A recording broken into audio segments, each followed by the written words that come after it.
लक्ष्मी का अपने घर में पूरा दबदबा था। हिटलर की तरह वो सारा काम अपने पति और बेटे से करवाती। धीरे धीरे उसके पति की तबीयत खराब रहने लगी। सुनो जी, अब आप बुजुर्ग हो गए हो, काम में भी अब हाथ आपके फुर्ती से नहीं चलते। अरे भाग्यवान, भगवान से डर। तुझसे मैंने शादी अपने इकलौते बेटे के अच्छे पालन पोषण के लिए की थी, लेकिन तूने तो उसका बेड़ा गर्क कर दिया। मैंने क्या किया? पढ़ाया लिखाया, अब नौकरी नहीं लग रही तो मैं कैसे जिम्मेदार हो गई? अब घर में बैठकर रोटी तोड़ रहा था तो मैंने कहा काम ही कर ले। एक तो भला करो और ऊपर से बातें सुनो। तभी सारंग वहां आ जाता है। बहुत भूख लगी है माँ, कुछ खाने को दे दो। अब तुम्हारे पापा का हाथ तो चल नहीं रहा है। मैं ही जा रही हूँ आज किचन में, बनाती हूँ कुछ। हे भगवान, कैसे होगा इतना काम मुझसे? लक्ष्मी किचन में काम कर रही होती है कि तभी अचानक उसे आइडिया आता है। अरे मैं भी ना, अरे यहाँ तो फ्री की नौकरानी ला सकती हूँ मैं, फिर मैं क्यों खाना बना रही हूँ? उस दिन लक्ष्मी सारंग की पसंद का खाना बनाती है और बैठकर उसे बड़े ही प्यार से खिलाती है। खा ले बेटा, खा ले, पेट भर के खा ले। अरे रुक, मैं तेरे लिए ना गर्मा गर्म रोटियां लाती हूँ। सारंग और उसके पिता एक दूसरे की ओर बड़े ही हैरानी से देखते हैं। बेटा सारंग, जरूर दाल में कुछ काला है, वरना ये औरत तो हमें बासी खाना भी सुकून से ना खाने दे। सुनील की बात लक्ष्मी सुन लेती है और जोर जोर से चिल्लाने लगती है। अरे हाँ, भलाई का तो जमाना ही नहीं रहा। एक तो आग में खुद को जलाकर तुम लोगों के लिए खाना बना रही हूँ और ऊपर से तुम्हें दाल काली लग रही है। अरे माँ, पिताजी का ये मतलब नहीं था, तुम बुरा मत मानो। अरे हाँ बेटा, तू कहता है तो मान लेती हूँ। लक्ष्मी सारंग के पास बड़े ही प्यार से बैठ जाती है और फिर कहती है, बेटा मैंने ना तेरी शादी करने की सोच ली है। अब तेरे पिताजी के हाथ भी नहीं चलते तो सोच रही हूँ तेरे लिए बीवी ले आऊं। अब पता नहीं ना मैं भी कब मर जाऊं। अब ऐसे भाग्य भी कहाँ है हमारे। क्या कहा? अरे हाँ, तुम तो चाहते ही हो कि मैं मर जाऊं, लेकिन मैं अपनी प्यारी बहू का चेहरा देखे बिना नहीं मरूंगी। हाँ माँ, शादी तो मैं कर लूं, लेकिन मैं नौकरी नहीं करता, फिर कोई क्यों देगा मुझे अपनी बेटी? अरे क्यों नहीं देगा बेटी? इतना बड़ा घर, खेल खलियान है, किस चीज की कमी है हमारे पास? जो आएगी राज करेगी, राज। हम तो ना कर पाए राज, ये बोलो कि एक और नौकर तुम्हारे पास आ जाएगा। मैं कहती हूँ चुप हो जाओ। अरे खुद के घर का खाना बनाएगी तो क्या नौकरानी हो जाएगी? अब तुमसे तो किचन का काम होता नहीं, तो कोई तो करेगा ना। ठीक है माँ, तुम जैसा सही समझो बस। अब मेरी एक शर्त है, लड़की जो भी हो वो दिखने में कैसी भी हो या कहीं की भी हो, बस पढ़ी लिखी होनी चाहिए। अरे हाँ, ला देंगे पढ़ी लिखी बेटा, मैंने कौन सा काम करवाना है उससे। हाँ। और फिर एक दिन पास के गांव की ही रति से सारंग की शादी हो जाती है। रति दिखने में बहुत ही सुंदर थी, साथ ही साथ काफी पढ़ी लिखी थी। रति को लक्ष्मी के सौतेले होने की बात पता नहीं थी। शुरू में जब रति ने सारंग को घर का काम करते देखा तो हैरान रह गई। अरे ये तो अच्छी बात है कि आप घर का काम करते हैं, लेकिन मैं तो घर में ही हूं ना, आप क्यों कर रहे हैं जी? जाइए आप नौकरी के लिए अप्लाई कीजिए ना। तभी लक्ष्मी वहां आ जाती है। अरे रति बहू, करने दे उसे काम। और हाँ, मेरे घर के कुछ नियम है, कायदे हैं, यहाँ बीच में ना ही बोलो तो तुम्हारे लिए अच्छा होगा। रति को लक्ष्मी की बात कुछ अजीब सी लगती है।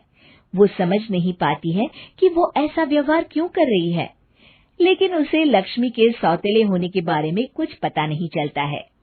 फिर एक दिन तो हद ही हो जाती है।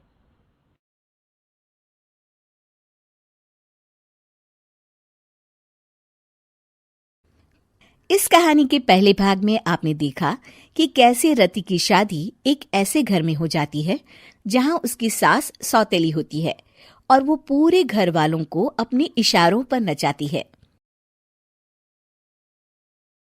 रति छत से सूखे कपड़े उतार कर ले जा रही थी कि तभी उसकी नजर लक्ष्मी पर पड़ती है, जो किसी तरह चोरी से सुनील की अलमारी खोलने की कोशिश कर रही होती है। अरे, ये माँ जी को क्या हो गया? चोरों जैसे क्यों आप मेरी अलमारी खोल रही हैं माँ जी? आपको क्या चाहिए मुझे बताइए। अरे वाह, क्या चाहिए मुझे बताइए। अरे मैं इस घर की मालकिन हूँ, पूरा घर मेरे इशारों पर नाचता है और तुम्हें बताऊं कि मुझे क्या चाहिए? हट यहाँ से। और वो उसे जोर से धक्का देती है। जैसे ही लक्ष्मी रति को धक्का देती है, उसके सर पर चोट लग जाती है और वो बेहोश होकर गिर जाती है। रति के आसपास पूरा परिवार खड़ा रहता है। डॉक्टर जैसे ही उसे देखकर जाता है, रति को होश आता है। अरे बेटा, तुम दूर क्यों खड़े हो? मेरे पास आओ, मैं तुम्हारी माँ हूँ, कमला। रति के मुंह से लक्ष्मी सारंग की माँ का नाम सुनती है तो हैरान सी रह जाती है। क्या बोला रति बहू? चुप कर डायन, तूने मेरे पति और बेटे का हाल बेहाल कर दिया। अब तू मेरी बहू को भी गुलाम बनाना चाहती है? रुक, अभी मजा चखाती हूँ। ये कहकर जैसे उसे पकड़ने की कोशिश करती है, लक्ष्मी वहां से भाग जाती है। लक्ष्मी के जाने के बाद रति अपने ससुर और पति की तरफ देखकर मुस्कुरा देती है। दोनों समझ जाते हैं कि ये रति की चाल है। अगली सुबह लक्ष्मी का पति खाना लेकर खेत में जाने के लिए निकल ही रहा होता है कि लक्ष्मी उसे रोक देती है। अरे कहाँ चल दिए खाना लेकर? आज घर का काम कौन करेगा? तभी पीछे से रति आ जाती है और जोर से चिल्लाती है। कौन इनको काम पर जाने से रोक रहा है? मैं अभी उसे मजा चखाती हूँ। जैसे ही रति लक्ष्मी की तरफ बढ़ती है, लक्ष्मी घबरा जाती है। मैं तो मजाक कर रही थी बहन। आखिर मैं कौन होती हूँ रोकने वाली? मैं तो बस ये पूछ रही थी कि घर का काम कौन करेगा? कौन क्या? तू करेगी। चल उठा झाड़ू और शुरू हो जा। लक्ष्मी पूरे घर में झाड़ू पोछा लगा रही होती है कि अचानक सामने सारंग खड़ा हो जाता है। अच्छा माँ, मैं काम पर जा रहा हूँ। रति के मामा की फैक्ट्री है, मैं वहां आज से मैनेजर के तौर पर काम करूंगा। सैलरी भी अच्छी है।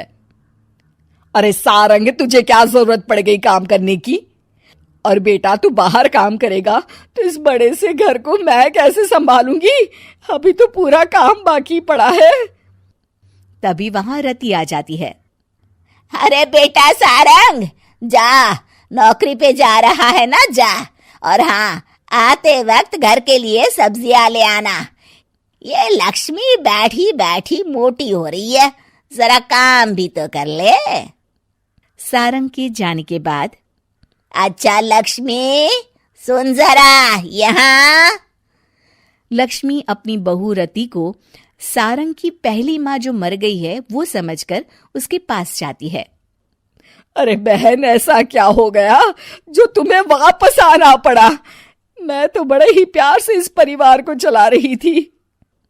प्यार से तो मैं बहुत साल से तुझे मजा चखाना चाहती थी, लेकिन किसी औरत का शरीर मुझे नहीं मिल रहा था प्रवेश करने के लिए। अब से ना मैं बहू के शरीर में रहूंगी। और हाँ, तूने कोई भी चालाकी दिखाई या मेरे घर के लोगों को परेशान करने की कोशिश की तो तेरा गला दबा दूंगी। लक्ष्मी रति के मुंह से ये सुनकर डर जाती है और शाम को अपने बेटे और पति के सामने जाकर कहती है, तुम दोनों मुझे माफ कर दो। मैं अब तुम दोनों को कभी परेशान नहीं करूंगी। और बहू, तुम मेरी बेटी की तरह हो, बस अब बेटी की तरह ही बनकर रहना। लक्ष्मी उन लोगों को इतना कहकर वहां से चली जाती है और उसके जाने के बाद तीनों एक दूसरे की तरफ देखकर हंस देते हैं।